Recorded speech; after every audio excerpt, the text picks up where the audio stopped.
All right, everyone, now we turn to Sweden for a little bit about their polling. It looks like the Swedish Democrats are now arguably the largest party within Sweden. Now, why is this significant? Because even a couple of years ago, it's like they were sort of second or third. They were doing well. They'd certainly grown over time, but they were by far not the largest party. And also, the further left groups have marginally increased their support. What this shows is exactly what I spoke about up to like 3 years ago, I think, at this point, which is that the tumult that is happening in European politics favors the growth of parties that formerly were considered fringe or out there extreme, either left or right. You have the growth of those two poles, you have the decline of everything in the middle.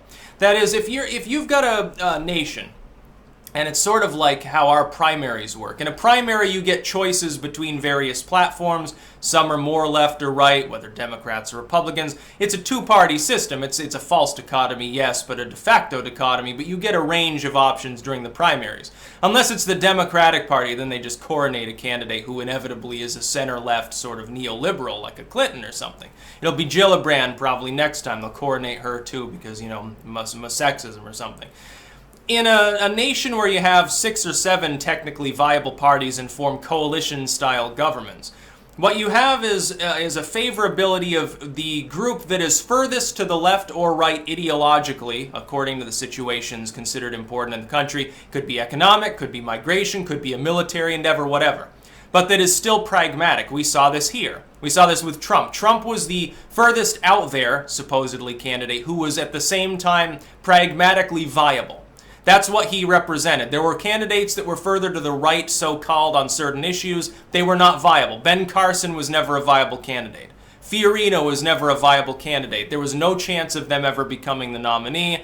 Of those that had a chance, Trump was the one that was the most so-called fringe, therefore he became the nominee. This would have worked in the Democratic Party and seen Bernie Sanders as their nominee, save for the fact that the DNC screwed him constantly for like 6 months nonstop. In Sweden, the Swedish Democrats represent, for Sweden's standards, the furthest right group you can have that is still technically pragmatic enough to be elected and to govern in a coalition government. Therefore, you also have the further left parties. Sweden tilts heavily to the left. It's like certain countries, the parties have a right-wing slant. Some, they have a left-wing slant. Throughout Western Europe, it's mostly the left. If you go to Eastern or Southern Europe, you're getting more of the right-wing there. Poland, certainly, someone who declares themselves a socialist probably at this point can't get elected in half of Eastern Europe. They're too far outside of the Overton window, so to speak, because things have shifted. This is why the EU will die.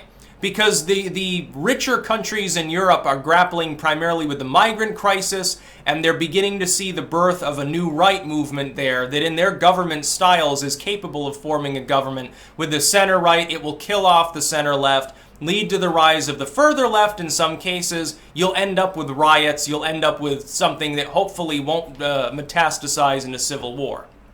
In Eastern Europe, you have mainly financial issues. The migrant crisis is almost an afterthought because they've already told Merkel to fuck off. For them, it's economic. They still want access to that Schengen money. They still want access to Western Europe for jobs and ultimately for subsidies because Merkel's willing to throw money at other countries to hold her crazy union together. And it is Merkel's union. The Germans run the European Union. They have managed to take over most of Europe without firing a shot. Keep that in mind as you go forward because it's an apt statement to make as we go forward into the next decade. In Southern Europe, it's economic. It's, hey, we don't have a problem with the migration itself, but we're having to subsidize all this and our economies aren't like Germany's or France's. Give us money. And then they can't give them infinite money and it becomes a problem. Greece, austerity, there's their issue. And so you got these different patchwork issues across Europe, but the defining feature of every single struggle is that because the populations are under stress, the center dies and the fringes grow. It almost inevitably becomes a bipolar, dichotomous situation, a fringe situation in which it is a more traditionalist / economically conservative movement. Not always. It doesn't always overlap. We see this with Le Pen. Front National is very far to the left economically. Very far to the left. Economically, they're basically socialists. They just happen to be more Eurosceptic in nature. For them, it's about migration. They're like, no, We want socialism internally, we just don't want other people coming in to take advantage of that, and we don't want to be told what to do all the time because we're France, we're great, and we can make our own decisions. Sounds very much like the UK's, like some of the leftists there that were becoming Eurosceptic. Now, of course, they have their own problems. So the Sweden Democrats have over 25% in a packed race in which there are 6 technically viable political fronts. I think technically 7 or 8, but let's face it, 5 or 6 that are, they would be a majority partner in any coalition they build. That's basically how it works in places like that. Whereas the nearest party behind them only has about 1/5 of the vote. They are now the largest party in Sweden. Who would have thought even 5 years ago that would happen? I did. A handful of others did, not many of them. It's just like the political stuff happening here. Those who understood the paradigm that was shifting knew Trump had an advantage. If you just looked at the polls or the pundits, or you just looked at so-called common sense from the last paradigm, you assumed that he had a very low chance of even being the nominee. But I could see as soon as Iowa and New Hampshire had come and gone that he was the #1 candidate. By the end of Nevada, certainly by Super Tuesday, he was a shoo-in for the primaries. And he never faced any significant problems from Clinton because she didn't know how to campaign. In Sweden, you will see the continued rise of the further right and left. What'll happen is that these movements, here's how the center dies. Here's the final movement that we're going to be about to see in some of these nations. The so-called fringe movements, whether right or left, will not be able to form proper coalitions because people who ideologically aren't that far from them will refuse to ally with them. Therefore, you will have dysfunctional government. What happens when the government becomes non-functioning? The fringes keep growing because they offer answers. The center can't offer answers. They're the ones obstructing, and they're the ones that led to the situation in the first place.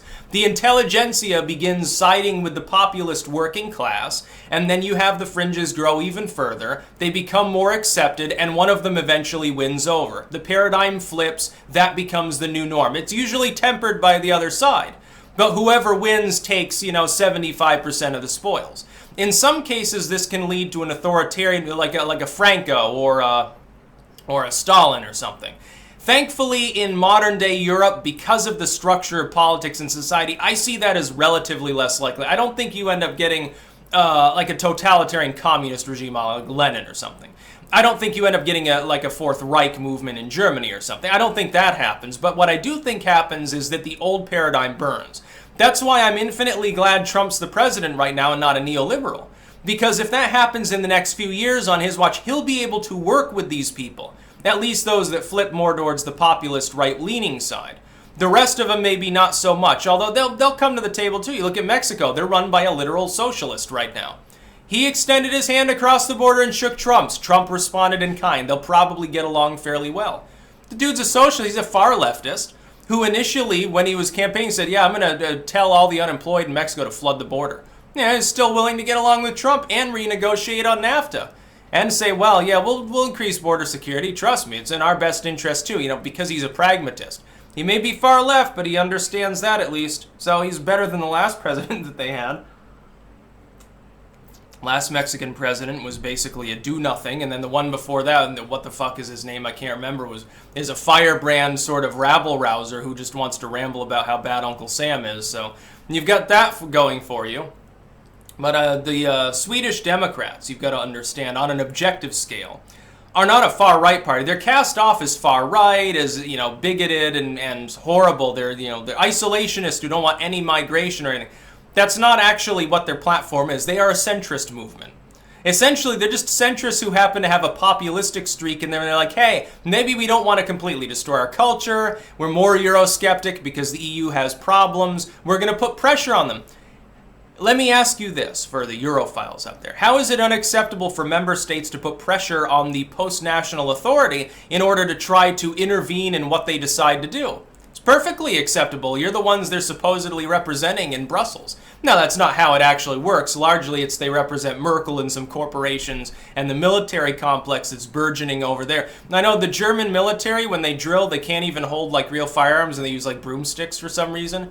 I don't claim to understand it. It's like you haven't fought a war in a while. It's like It's like I think there's some problems going on here. I can't quite put my finger on it, but something is desperately wrong over there when you're one of the main military players in the EU. You want to run a fucking military for the whole post-national system?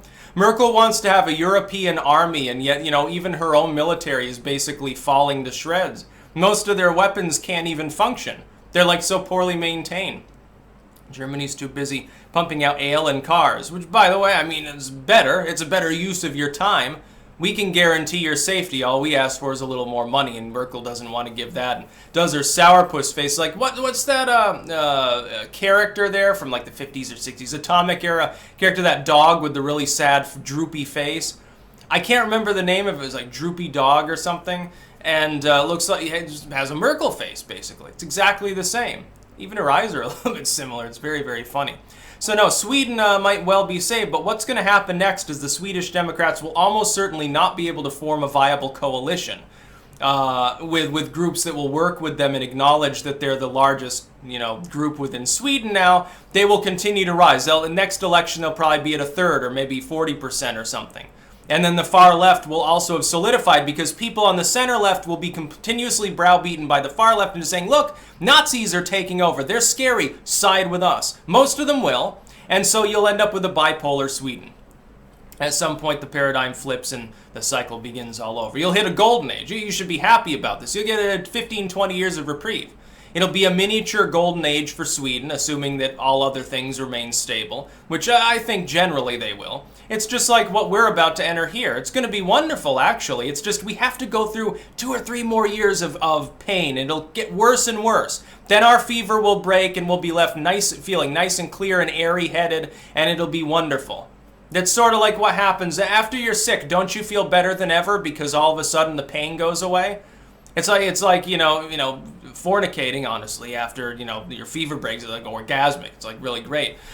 Just throwing that out there. That's how Sweden is going to feel. Yeah. Actually, for Sweden, I think that is a pretty apt comparison. That's about all. Peace out.